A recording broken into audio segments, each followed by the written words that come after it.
Hello mga paps, welcome to my vlog. Ngayon araw ituturo ko sa inyo kung saan ako dumadaan papuntang Cavite. Kasi may mga nagtatanong sa akin kung saan daw ba ako dumadaan pag pupunta ako ng Cavite. Kasi araw-araw Caloocan to Cavite ang biyahe ko. Kaya ito paps, isi-share ko sa inyo. Nandito tayo ngayon sa Roas Boulevard. Bali dito guys, kung papansin nyo, lumipat na tayo sa bandang kaliwa kasi papalit na tayo ng Hilpuyat flyover. Yan, pagbalik natin dito sa tulay, bababa ulit tayo. Pagbaba natin, papanik naman tayo ng EDSA flyover. Yan, yung sa Heritage Hotel.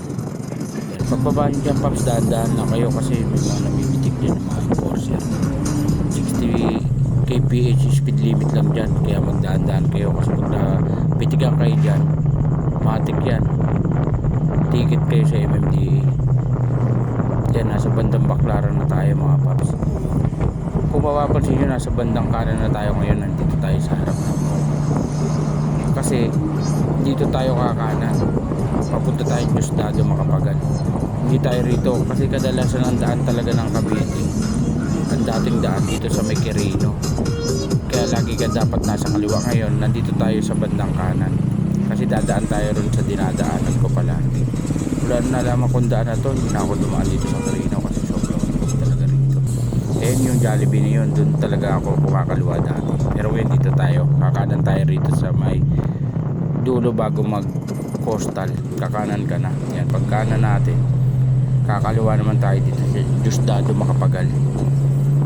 Yan, madali lang to kasi wala kang may balilikuan dito. Yan, unang stoplight, kaliwa ka naman. Dire-diretso ka lang papunta tong PATX mga paps. Yan, yung terminal ng mga bus. Dire-diretso ka lang hanggang sa makarating ka ron sa dulo. Pagdating mo sa dulo, makikita mo yan, saradong daan. Pwede ka pumasok dyan sa kaliwa.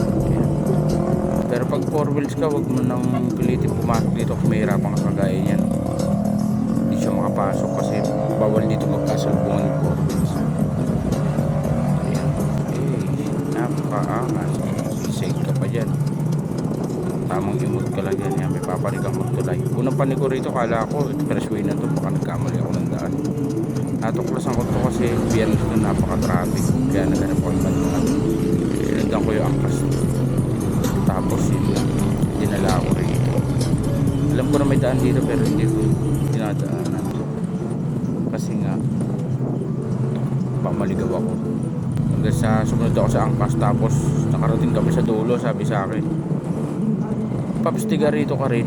Yung pala pagarahe na pala siya, kala ko may pasahero siya, kaya balik uli ako. Kaya hindi ko pinutol yung video rito kasi baka mamaya malikurin kayo sa iba. Nasa kanan natin yan yung coastal, yung expressway. Yan, dire-diretso lang kayo rito. Ang luwag oh, tignan mo. Kaysa may pagsapalaran aron sa Quirino Avenue. Dati dire-diretso dyan yan, pwede ko pumasok kaso ngayon ginagawa kaya sinara muna Kaya liliko na tayo rito mga paps. Titikitan ka niyan. Diyan buti nakinig si Paps. Itikit talaga siya dyan kasi may enforcer dun sa harapan, doon sa may petrol. May mga nanguhuli dyan ako mga-counter ko. Tignan nyo mga Paps, meron dyan enforcer. Napaka-angas. Dito na. Nandito na uli tayo sa main road kaya ang dami na naman sasakyan. Kaya lalay-paks muna tayo uli rito. Yan, pag nakarating yung tulay, liliko tayo rito. Lalay-paks tayo rito. Huwag lang kayo dadaan dito kapag galing sa ulan kasi sobrang putik dito. Pag mainit lang kayo rito dadaan para safety nyo kasi madulas. Napakaluwag dito kaysa magkaano